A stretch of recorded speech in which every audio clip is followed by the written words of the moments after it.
Hi, I'd like to introduce everyone to our next panel. It's Nurturing Innovation with Incubators and Accelerators.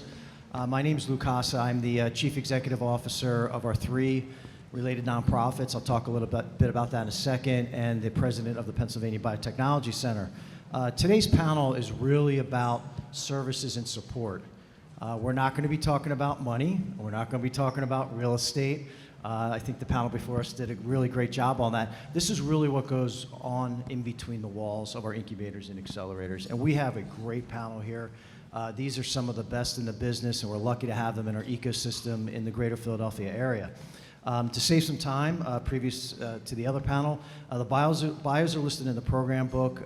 Each panelist will give a brief overview about their presentation.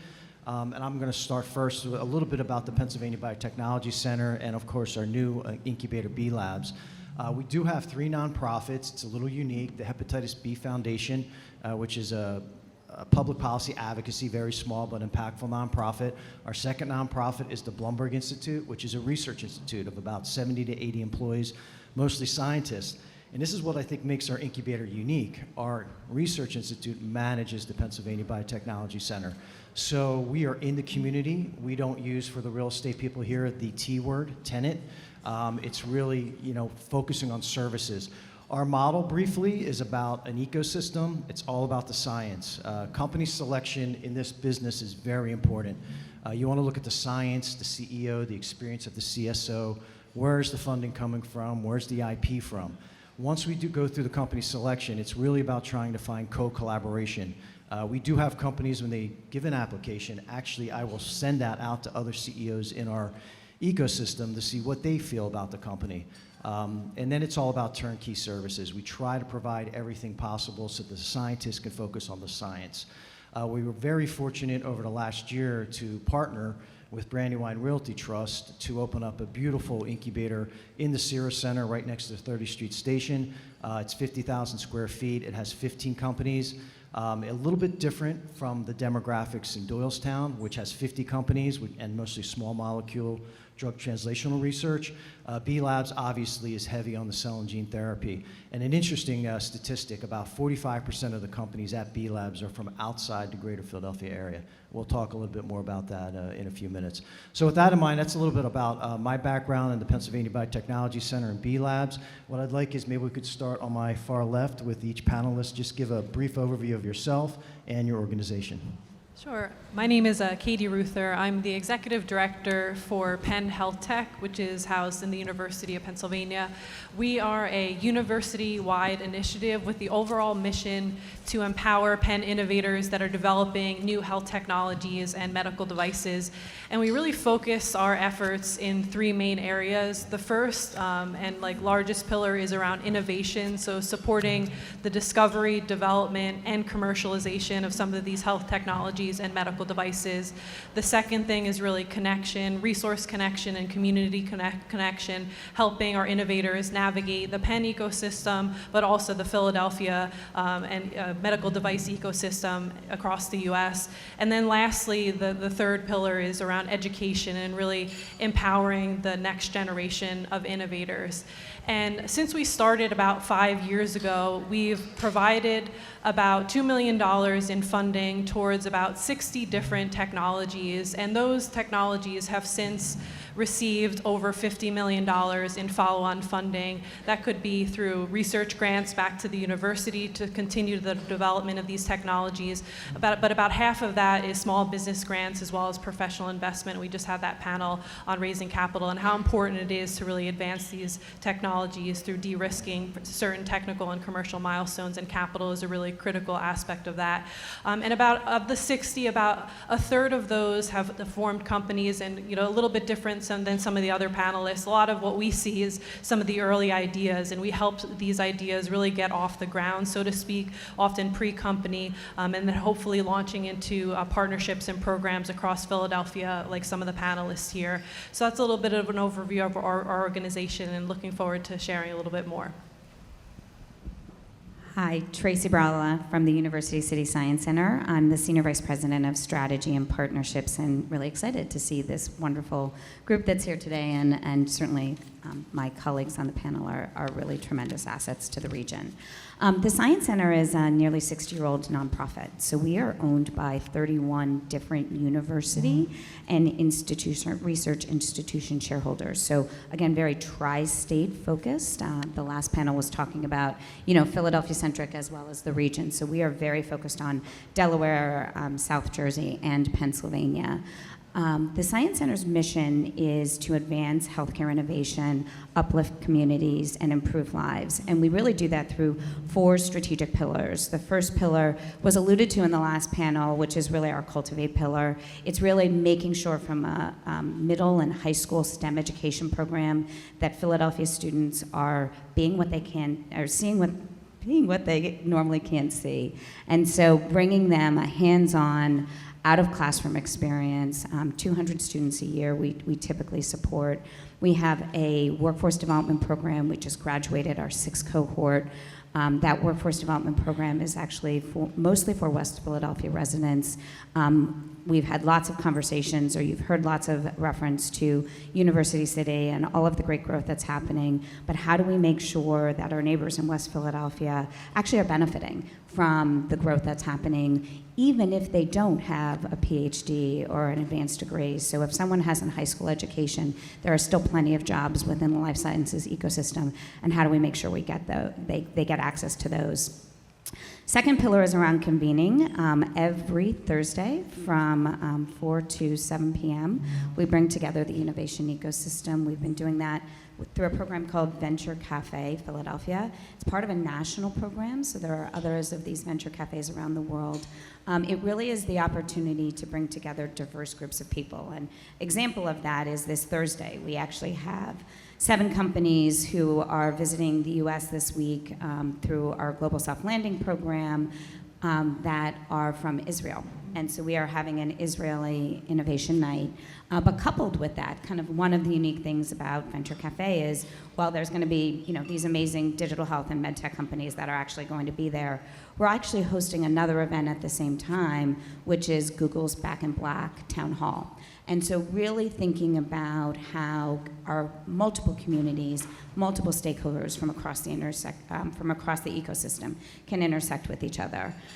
Third area that we focus on is really commercialization and capital, third and fourth areas. And so briefly, I know we'll spend some more time on kind of the incubator and accelerators, but one of the things that I've really been particularly impressed with the Science Center about, as I've learned the history, so I've been here for 4 years, is how we've shifted from kind of a real estate play to being very programmatic and supporting the ecosystem. And we're constantly evolving. So 2 programs that we have in place now, we actually didn't have in place last year, and that's really building on success that we've had. So our incubator space, IC at 3401, has about 80 companies right now. About 60% of those, and this number always fluctuates, are typically in the life sciences space. The other 40% are in the tech space, but really, again, focused on digital health and med tech technologies.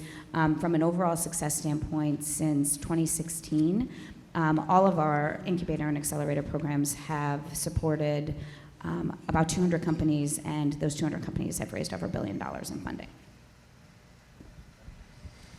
So good morning, Tony Green. I'm Chief Scientific Officer at Ben Franklin Technology Partners. You heard already from my colleague and boss, Scott Nissenbaum, about what we do in terms of investment. Thank you, Scott. But finding the companies that come into the Ben Franklin portfolio and nurturing them before, during, and after investment is just as important as the investment itself. And so part of the responsibility that I have and the rest of our team at Ben Franklin is to provide those opportunities, find those resources through the accelerators, through the incubators, through partners, finding the right kinds of programs. Alistair mentioned the Mentor Connect program. That's a program with PACT and Ben Franklin and team mentoring of entrepreneurs. So if we don't surround these companies with the resources they need to succeed, they're just not going to. I just want to say this has been, it's really exciting to see this. I've been part of the Philadelphia life science community For over 40 years, I was employee number 18 at Centacor when they were still at this little incubator known as the Science Center. Hubert Schumacher came in and said, we're moving to Malvern, and everybody went, what? Where's Malvern? And we had about 20 really pissed off people because we all lived in Center City. But it's been incredible to see this dynamic, growing region and how important it has become, not just to the region, but nationally, in terms of the kinds of breakthroughs that have come here. Cell and gene therapy, you've heard a lot about that. You're going to continue to hear about that. Breakthrough stuff. We're here to support all of those efforts. Awesome. I think that was good. That was a good segue. Good morning. I am Sharon Clinton, co-founder and COO of Heliplex, my partner and founder and CEO, Tia Lyles-Williams, both in representation of Lucas Pi Bio, as well as Heliplex are here. So we certainly are grateful here in representation of the first commercial life science accelerator for Philadelphia. But I think what you're hearing in the panel before us and on this one is about the ecosystem. And so we are here in representation of the reimagine, the disruption of what the Philadelphia ecosystem can look like in partnership and support. So one of the things that we are targeting on is the voice, the elevation of what it looks like to be underrepresented in this market of life sciences, and how we can support those changes, those new voices, those new discoveries, those new mechanisms in partnership here in Philadelphia. What I've often encountered in conversation is that it's hard, right? I want to think through what hard can look like changing to soft or somewhere in the middle.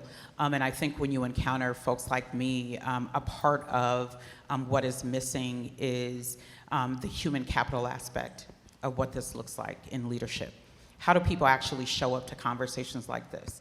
How is it that a person who might look like me can sit in a room of 500 other colleagues and represent in a different way? Just understand that folks who have not had this opportunity often find themselves not believing that what they are doing, what they hope to bring to the table is valued, right? And so how do we challenge the value sake of the incubator and the accelerator space? Incubator space, just from a natural term, is about disruption.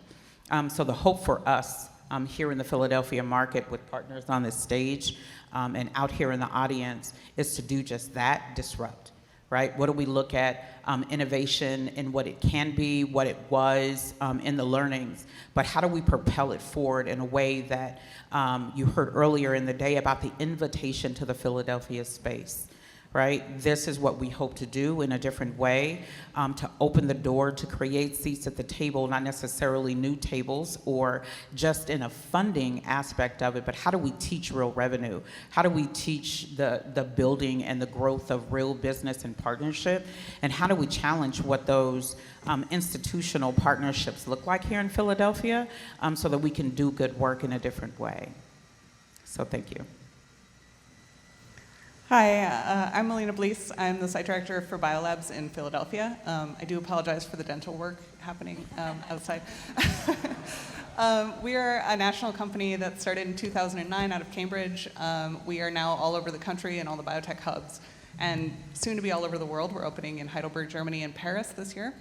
Our focus is really on space and services for the best biotech companies in any given ecosystem, and providing them with really white glove service, all of the high quality space that they need, support that's kind of full life cycle. We don't build their business for them, we don't do their science for them, we try to take care of all the operational pieces so that they can focus on doing those important things. So our center core is started by scientists, run by scientists, and trying to help support these companies both as they start, but then as they grow and as they outgrow us. We started in 2018 in Philadelphia in University City in partnership with the Science Center and CIC. We are now informal partners with them. We are on our own in the Keystone Curtis Center in Center City, Philadelphia. We have a graduate location there, and we're expanding an additional 30,000 square foot flagship incubator space.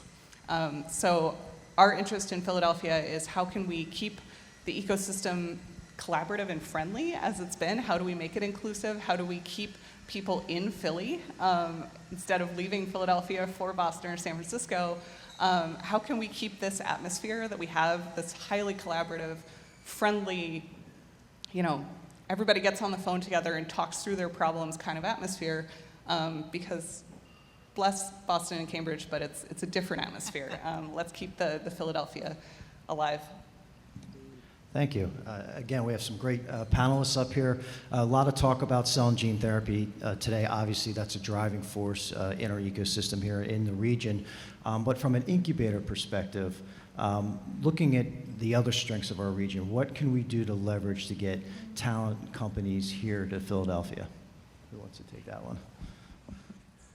Go ahead, Sharon. You want to start? I think it is true invitation, right? So I think that this goes beyond the academic aspects of it. I think it's an open door solicitation for newness in the fields, right? So K through 12, collegiate, and beyond, but I think you heard earlier about opportunities towards workforce development. What's new in the market that's around the acceleration of the way in which we do business in life sciences, what's missing? You heard gaps in data, right? So what's the invitation to partners who can come in and address some of the data that's missing for what we're attempting to do? But more importantly, how do we actually, from an invitation of accelerators and incubators, and you hear me promote this as much as I possibly can, how do we get funding? What is the addressment of those funding streams and how they can be leveraged in the market friendly, leveraging around the market and the seats at the table. So I think it is partnership, but I think it is partnership in a different way. Anyone else? I would say, obviously one of the strengths of the region is the amazing universities that we have here. And so it's thinking about how we take that talent and continue to keep them here. So organizations like Campus Philly and really being strategic, though, from a life sciences standpoint of what are those pathways. One of the programs we just created is an evolution of an old program of ours, QED, but it's really for first-time, first-generation PhD students, giving them an opportunity to have a fellowship for the year in entrepreneurship. So life science PhD candidates, but then giving them dollars, giving them that funding to underrepresented founders because they may not, from a historical family setting standpoint, have the ability and flexibility to experience entrepreneurship. So how do we think about giving those types of creative ideas in order to get talent to stay within the region and then ultimately grow their businesses? I'm going to add to that because one of the critical factors we see in all of our companies, not just our life science companies, is in fact workforce. And what's going to keep companies here is having the talent here. Programs like the Wistar's biotechnology training program with Cheney, with CCP, with LaSalle, absolutely critical. Jefferson's program up at Springhouse, training people to work in the manufacturing. At some point, you got to put a product out the door. Somebody's got to make this sucker. And that's not easy. And if you talk about cell and gene therapy, it's even more complicated. Where are those people coming from? Companies aren't going to come here and stay here if they can't find the talent. And that's a collective responsibility among all of us with all the different programs that we have to make sure that that happens. So Pennsylvania, I think it was mentioned a little bit earlier, compared to other states in the country, we're a little behind the curve. And I wanted to ask the panel, how can the state help enhance and grow the innovation and the industry here? Loaded question. I think that is a loaded question. So let me be cautious in my response.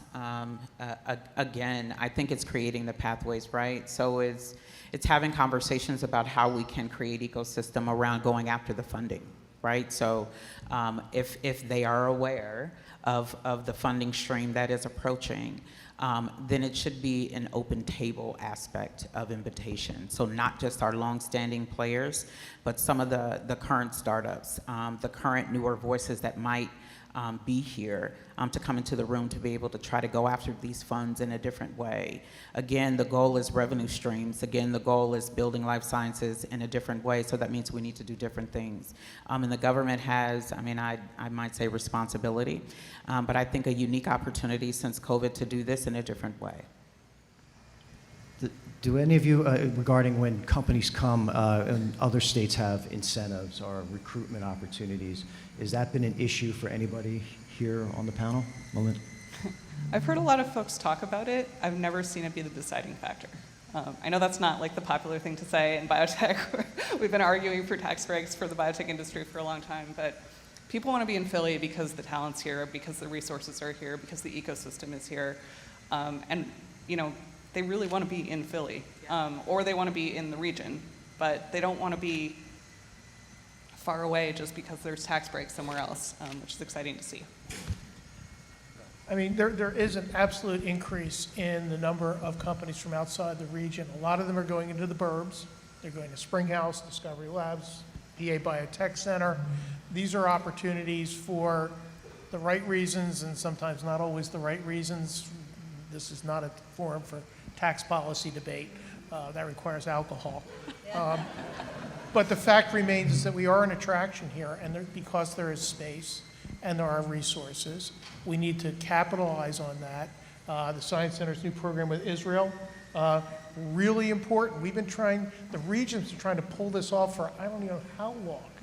These things are starting to happen. And as these barriers are coming down, we don't exploit that, then shame on us. Thanks. I know we're going to start Q&A in a second here, but I really wanted to focus on this last question about the incubators and accelerators. What are we doing to increase, diversity and improvement in that area? You guys have any comments or suggestions? It's socialization, right? So I think you tap into the corporate entities to have conversations around how they're bringing up their employees, what programs that they're tapping to. Science Center has been doing a lot of that work. But I think it's actual conversation and awareness, right? So I think that there is opportunities, but how do you educate around entrepreneurship, breaking out of what might be business norms, so that folks have the courage to step out into entrepreneurship. I think it's also around, again, with the colleges, how are we developing the ecosystem even further out than what we've tapped into currently, to say this is what's available, this is the pathway to that availability and opportunity, and these are the players. It's the introductions and being in the same rooms with those individuals who can actually drive change. It's being in the room with the funders, and then also with whatever those funders are, VC or otherwise, and challenging the ways in which we're doing the business and based off of what data, what those grooming standards look like for that availability of the funding as well. I think, you recruit like you would for any other business, but then you actually open the door. Thank you. I think we're going to open up at this time for questions and Q&A.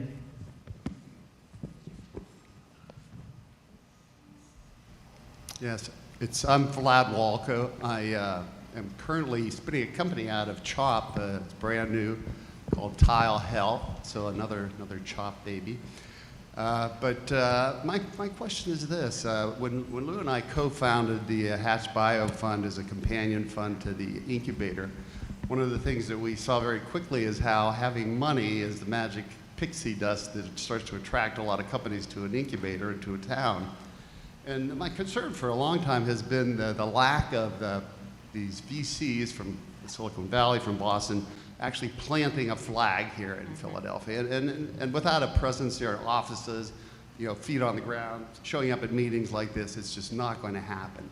So how do we get the VCs from other areas to recognize the potential here and start to open offices and join meetings like this? I'll take a stab at this. It may be a terrible one, but I'll start. I think part of the challenge is just recognition. People don't think about Philadelphia. If you look at the West Coast and they're thinking about, corporates and operations, they're looking at Boston, they're looking at New York, they're looking at North Carolina. So part of that is just marketing the region and marketing our successes. I think the other challenge we have is venture invests as much in the management teams as they do in the technologies.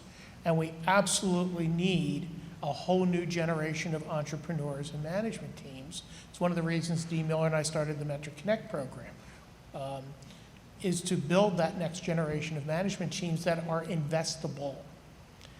It's a bit of a catch-22, and it's going to take time, but it is a challenge.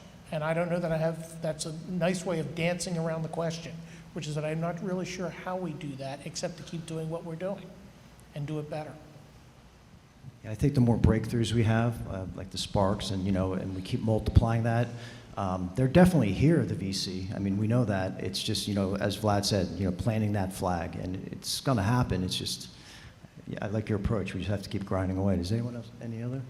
I would just chime in quickly to say, we recruited a CEO who was from outside of the region, which is one of the first times that's happened. And with that brings networks and communities that are different than have been here.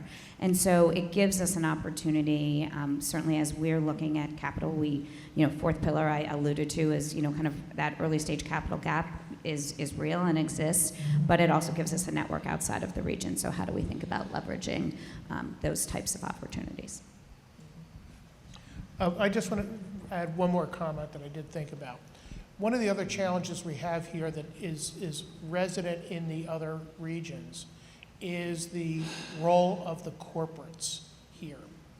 And that's another challenge for the Philadelphia region. We've always had this tension between the big corporates, and here we have all the pharma, and what they do in their backyard. And that's a real challenge. In Boston and San Francisco, San Diego, North Carolina, you do not have this issue. New York's absolute blossoming of their life sciences business, in large part, is because of the corporates that came along with it.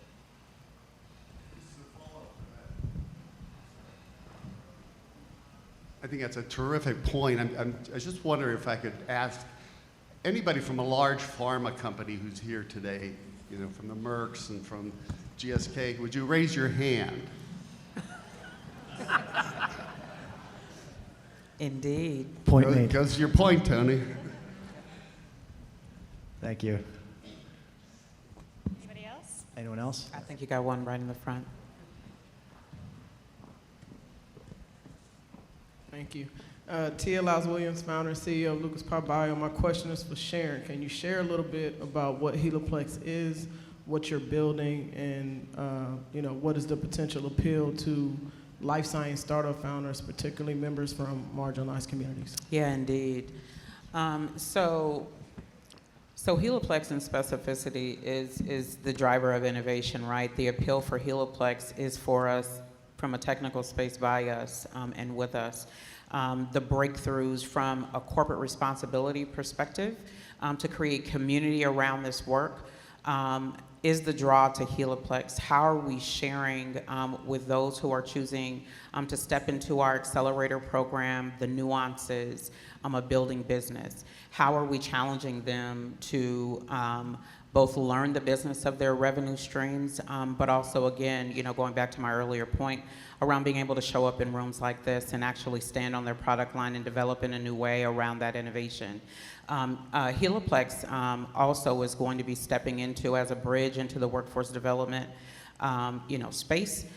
We are hoping to bridge the accelerator aspects of this with a long-standing plant here in Philadelphia for workforce development. So similar to some of the other coalitions that have been shared here around how do we develop talent outside of the traditional norms, Heliplex will seek to do that as well.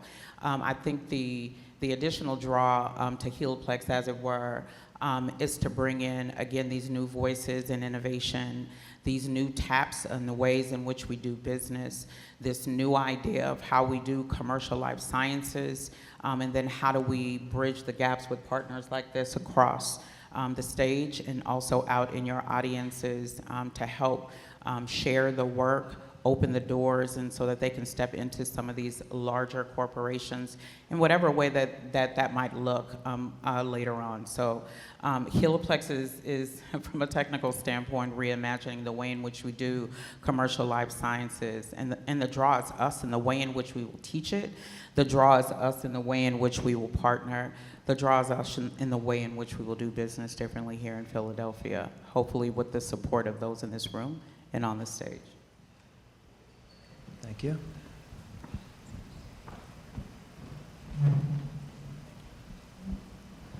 Neil Brzaitis from Newmark.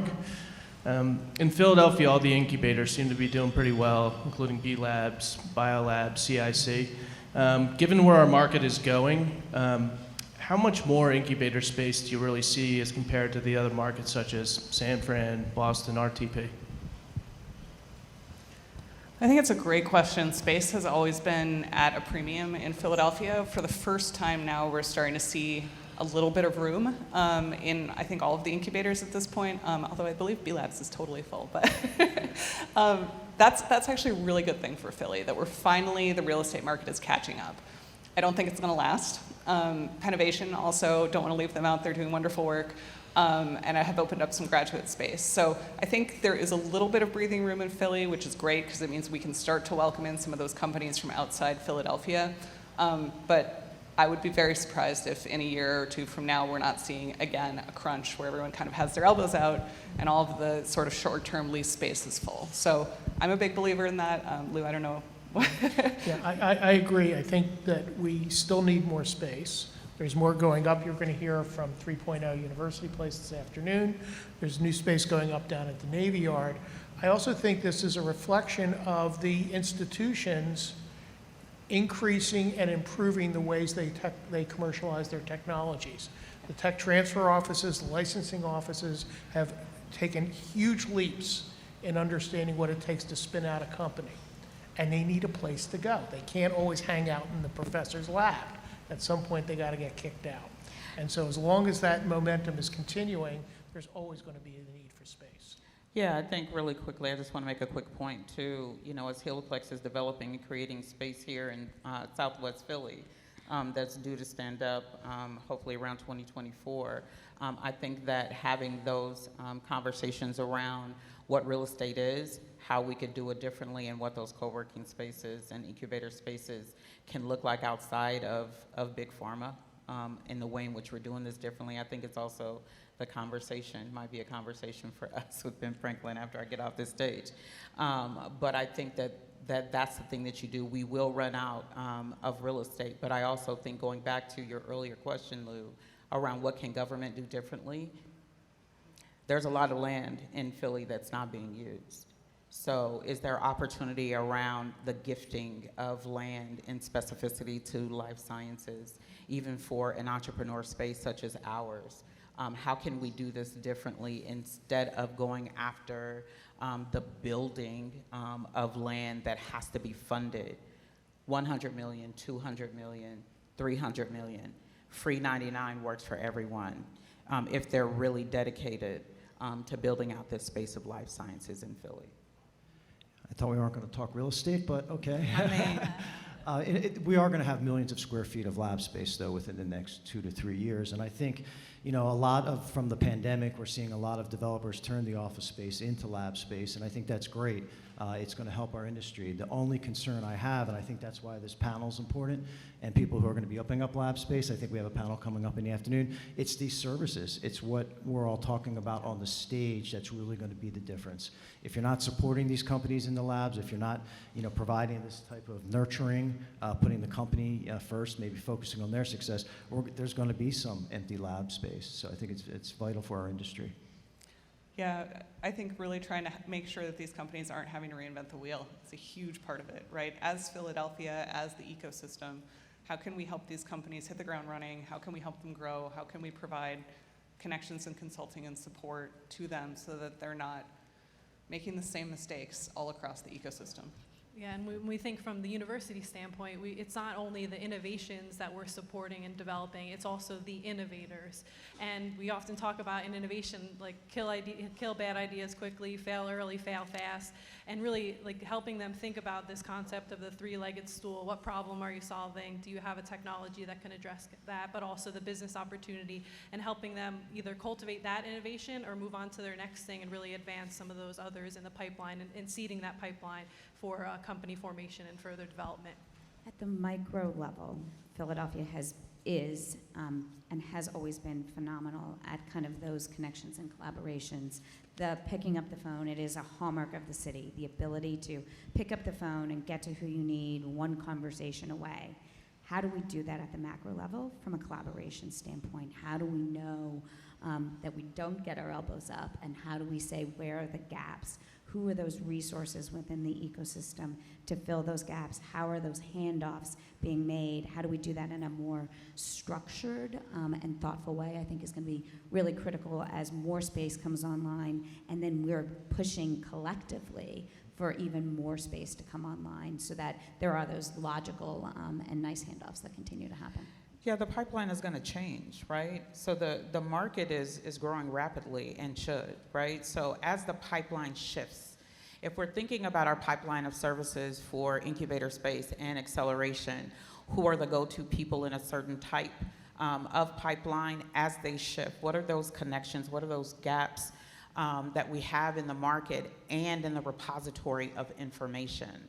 Because as people change, as we grow in innovation, as products are lifted, as products fail, I think we got to do better with the pipeline of services that support the fail fast and fail hard. And then again, dare I say, the funding for them to lift and stand it up again and try again very quickly. Well, I'd like to thank our panelists. Guys did a great job, and I want to thank Nancy and her team for putting this together. So thanks, everybody. Thank you.